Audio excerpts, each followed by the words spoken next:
ये तो सच है कि भगवान है, धरती में रूप माँ बाप का उस विधाता की पहचान है। हमने एक पिछले वीडियो में कहा था कि क्या सच में भगवान है, अगर है तो कैसा। ज्यादातर लोगों का जवाब मिला कि भगवान है, और हमने भी भगवान के अस्तित्व से इनकार नहीं किया। हम भी कहते हैं कि हाँ, बिल्कुल कोई न कोई शक्ति ऐसी जरूर है जो इस सृष्टि को, पूरी दुनिया को विधिवत एक क्रमबद्ध तरीके से संचालित कर रही है, और शायद उसी महाशक्ति को, उसी परम शक्ति को हम ईश्वर, भगवान, गॉड, खुदा अलग अलग भाषाओं में अलग अलग नामों से जानते हैं। लेकिन ये बात गारंटी से कहते हैं कि ईश्वर, परमात्मा, भगवान वैसा तो बिल्कुल भी नहीं जैसा हमें दिखाया जाता है, जैसा हमें बताया जाता है। ईश्वर का जो रूप हमारे सामने परोसा जाता है, गारंटी से कहते हैं वो रूप तो ईश्वर का है ही नहीं। यहां तक कह दें कि वास्तव में तो ईश्वर का कोई रूप है ही नहीं। कैसा है फिर ईश्वर, क्या है, इतना आसान नहीं से व्यक्त करना। हम ये उम्मीद करते हैं कि शायद ऋषि मुनि जो हुआ करते थे पहले, ऋषि शब्द बना है सच से, जो खोज किया करते थे, वो अपने रिसर्च से, अपने खोज से जान गए थे कि ईश्वर क्या है। लेकिन वास्तव में ईश्वर क्या है, कैसा है, ये लोगों के सामने अव्यक्त कर ही नहीं पा रहे थे। और जब वो अव्यक्त कर नहीं पा रहे थे तो हर कोई उसे समझ भी नहीं पा रहा था। हड़पक के उन्होंने भी एक पत्थर दे दिया लोगों को, कहा ऐसा है, दुनियादारी चक्कर में न पड़ो, यही तुम्हारे भगवान है, बस यही पूजो, इन्हीं को मानो, सब कुछ जो कुछ है यही है, अपना ध्यान यही केंद्रित कर दो। ये हो गई सगुण की उपासना।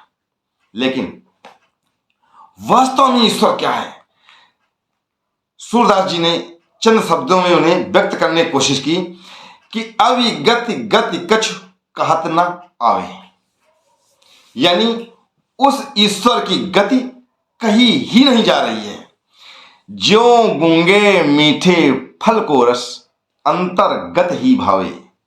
जैसे गूंगे को कोई फल दिया जाए, वो उसे खाता है, उसके स्वाद का आनंद तो उठा सकता है, लेकिन किसी से व्यक्त नहीं कर सकता है कि कैसा लग रहा है। आप गूंगे नहीं, मगर आपको भी यहीं पर एक जगह रुकना पड़ेगा।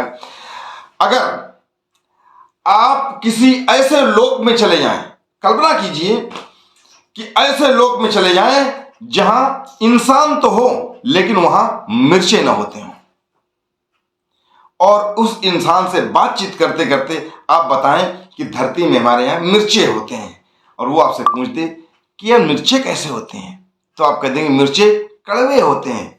लेकिन अगर वो पूछ दे आपसे कि ये कड़वा कैसा होता है, क्योंकि वहां मिर्चे होते ही नहीं है, उसने कभी कड़वे का स्वाद जाना ही नहीं है, गुरु क्या उत्तर देंगे उसे, कड़वा कैसा होता है, आप सोच के बताइए। बस परमात्मा भी शायद ऐसा ही है।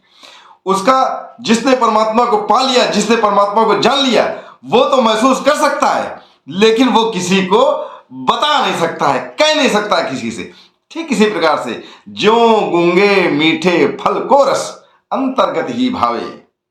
गूंगा किसी मीठे फल के रस को अपने मन में तो उसका आनंद ले सकता है, लेकिन किसी से बेचारा व्यक्त नहीं कर सकता, कह नहीं सकता है। परम स्वाद सबहिं सुनिरंतर अमित तोष उपजावे। उस फल का स्वाद पा करके अमित, यानी न जाने कितना सुख, अनंत सुख पा सकता है, उसका अनुभव कर सकते। वाह गुरु, क्या आम खाने में मजा है, लेकिन कैसा है ये किसी से बता ही नहीं सकता है। परमात्मा भी शायद ऐसा ही है। एक लाइन और देखिए, मन वाणी गुण जाति जुगत बिन। मन वाणी को अगम अगोचर सो जाने जो पावे। न उसे मन से व्यक्त किया जा सकता है, न वाणी से व्यक्त किया जा सकता है, वो अगोचर है, अगम है, केवल वही जान सकता है जो उसे पा लेता है। रूप रेख गुण जाति जुगत बिन निरालंब कित धावे। न उसका कोई रूप है, न कोई उसका आकार है, न कोई उसकी जाति है, न कोई उसकी उपाधि है। अब कैसे बताया जाए वो कैसा है। सूरदास जी कहते हैं कि ईश्वर तो वास्तव में यही है, लेकिन यार इस ईश्वर की आराधना करना कठिन नहीं, हमारे लिए बहुत ही मुश्किल है। यही है निराकार, यही है निर्गुण, यही है सच्चा ईश्वर। तब सूरदास जी कहते हैं भाड़ में जाए यार ये सच्चा ईश्वर, सगुण गुण ये सब भाड़ में जाए। अंत में उन्होंने लिख दिया कि यही विधि अगम विचार ही ताताएं सूर सगुन पद गावे। यानी निराकार की आराधना में इतनी सारी कठिनाइयां हैं, इसलिए इन सबको किनारे करके सूरदास सगुण ब्रह्म की उपासना कर रहे हैं। उन्होंने भगवान कृष्ण को ही अपना ईश्वर मान लिया, अपना परमात्मा मान लिया। ये सगुण हो गया, उनका कोई रूप हो गया। सगुण ईश्वर को एक रूप में सीमित कर देता है, एक परिभाषा में सीमित कर देता है, जबकि ईश्वर अपरिभाषित है, असीमित है, अनंत है। सरल शब्दों में कहें तो जिस ईश्वर को आप शक्ति कहते हैं, विज्ञान उसी ईश्वर को एनर्जी कहती है, ऊर्जा कहती है। विज्ञान साफ कहती है ना तो कोई ऊर्जा उत्पन्न की जा सकती है, ना ही कोई ऊर्जा नष्ट की जा सकती है। बताइए, ईश्वर को आप उत्पन्न कर सकते हैं क्या? पैदा कर सकते हैं क्या? ईश्वर को आप नष्ट कर सकते हैं क्या?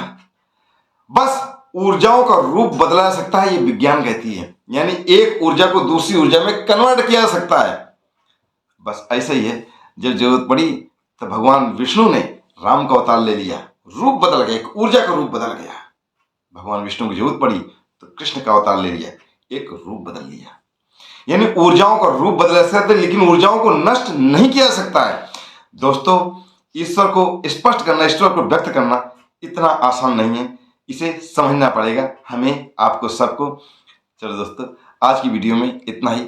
मिलते हैं फिर अगली वीडियो में ऐसे ही किसी मजेदार चर्चा के साथ। हम आप सबके कमेंट की इंतजार की प्रतीक्षा करेंगे। आप सब लोग अपनी अपनी राय जरूर दें और अब हमें विदा दें। सबको राम राम।